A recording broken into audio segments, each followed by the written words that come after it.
I love liminal spaces. These odd, uncanny, empty rooms and hallways have always made me feel strange, and I've sought this out in video games. I've covered the disturbing and surreal, and I crave games that make me feel how I do when I see liminal spaces. Today I think I found one. It's a fan-made sequel to the Domino's Pizza advertising game called Yo Noid. And while I haven't played the original, I don't think I'm gonna miss out on too much Domino's lore. This is Yo Noid II, Enter the Void. Some games I play for 15 minutes, and I can just tell I have to make a video on them. This is one of such games. Something that caught me off guard right away was the feature of a dab button. You right click and you dab, and you make a little fucking chihuahua noise, which doesn't sit right with me. Speaking of which, something is very off about this game. It's creepy, and I'll just have to show you for you to understand. To start out with, we have an FMV cutscene of an actual real Noid walking home after saving New York City, but realizes he doesn't have his iconic classic Noid yo-yo. All protagonists need motivation, and I suppose this will do. After all, even a character as timeless as the Noid needs a setup for his adventure. All protagonists need motivation, and I suppose this will do. The first level's normal enough, kind of a basic 3D platformer, but, you know, with a dab button. You start out just platforming over this PS1-looking ocean, and when you die, the Noid lets out this horrible scream.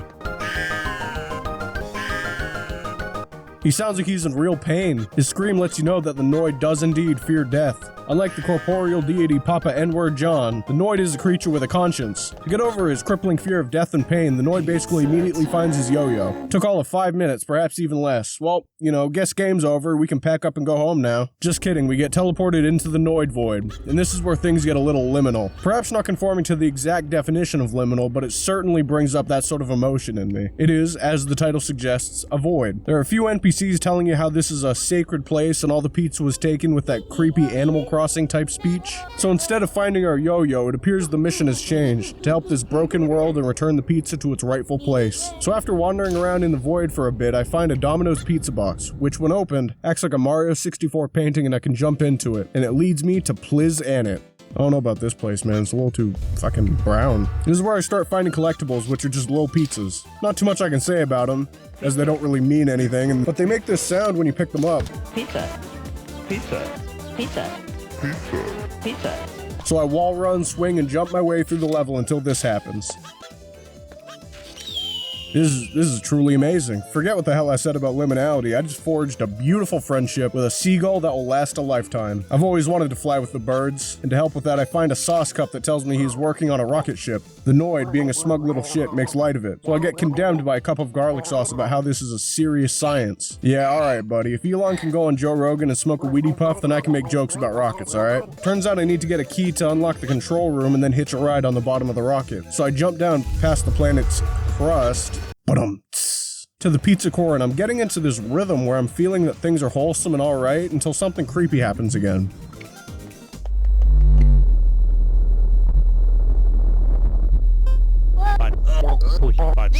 There's this glitch tomato that red pills me and tells me everything is an illusion of polygons and that he's watching. Very ominous, Mr. Spooky Tomato. You disturbed the Noid enough to make him leave this planet, and upon touchdown, this game takes a little from Mario Galaxy and is actually making me a bit sick. I kinda hate this area. I keep finding myself getting motion sickness from all the turning. It's just awful. And to complement the sickness, I start getting absolutely pissed. I keep falling down from these platforms, and I'm getting Bennett Foddy vibes all over again. God damn it. I do eventually reach the end though after failing like way too many times, and I get my first pizza. Pizza time.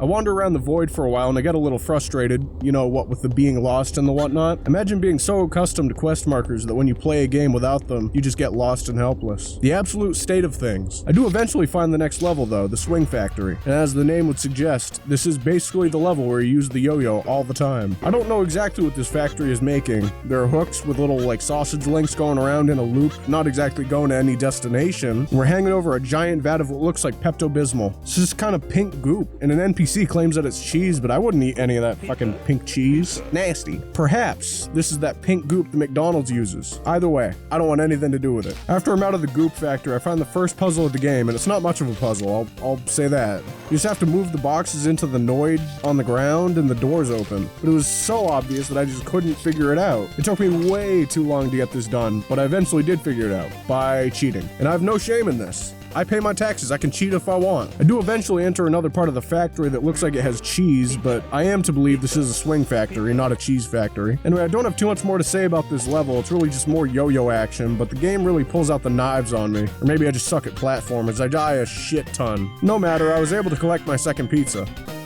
Pizza time.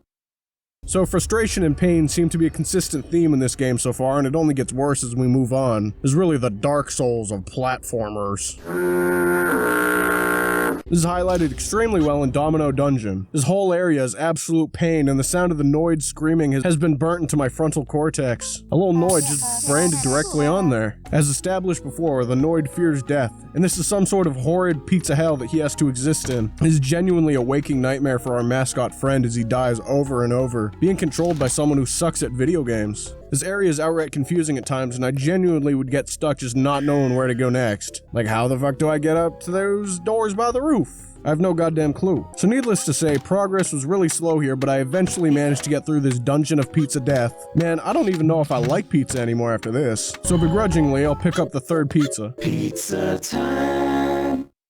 I'm brought back to the void as usual, but now there's a massive tower of pizza. A pizza tower, if you will. The pizza was taken from the sacred land and we have returned it. And it's just so here and large. I must scale this tower of pizza. I simply must see what's on the top. And the top makes me float into the sky and I land on another planet called the Void Core. I enter a creepy castle and jump down a hole, as it seems to be the most valid, right-seeming thing to do at the time. And I find myself in this weird TV dimension where I'm being watched by some old guy. The glitch tomato did warn me that, in fact, someone was watching, and this must be him. I scale a bunch of TVs, which is very difficult to do in the darkness as, you know, you can't really see jack diddly squat. At the top is a cracked TV that I have to throw dice at, and that lets me enter through the TV and jump down another hole. Yet again, man, I'm really getting good at diving in holes, huh? At the bottom I meet the pizza antagonist, the man who's been watching, the man who I imagine had stolen the pizza from the sacred Noid Void, Mike Hatsune, like, you know, Hatsune Miku. I don't understand the joke, I don't think. What does this have to do with pizza? He says that the Noid is a dead mascot and he wants to replace him with a vocal Noid. Get it? Like, Vocaloid? I just don't understand what that's got to do with pizza, man. So I was pretty slow on the uptake here, but you need to throw dice at Mike and dance around, trying not to be electrocuted. It's a pretty easy fight considering you literally can't fail. And once you do about 4 or 5 hits on the guy, he crumples like a paper napkin. You're still too late, there is no escape. The first domino has fallen and your fate is now set in motion. Enjoy your lives while you can. Your replacement is out for delivery.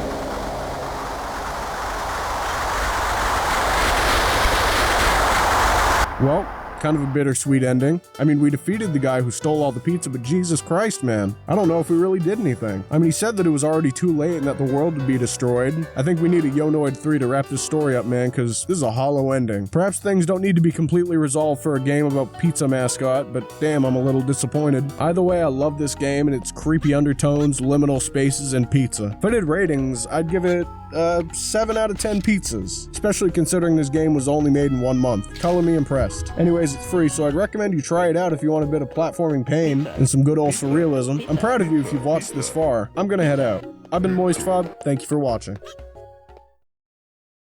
After I'm out of the goop loop, I find the first puzzle in the game.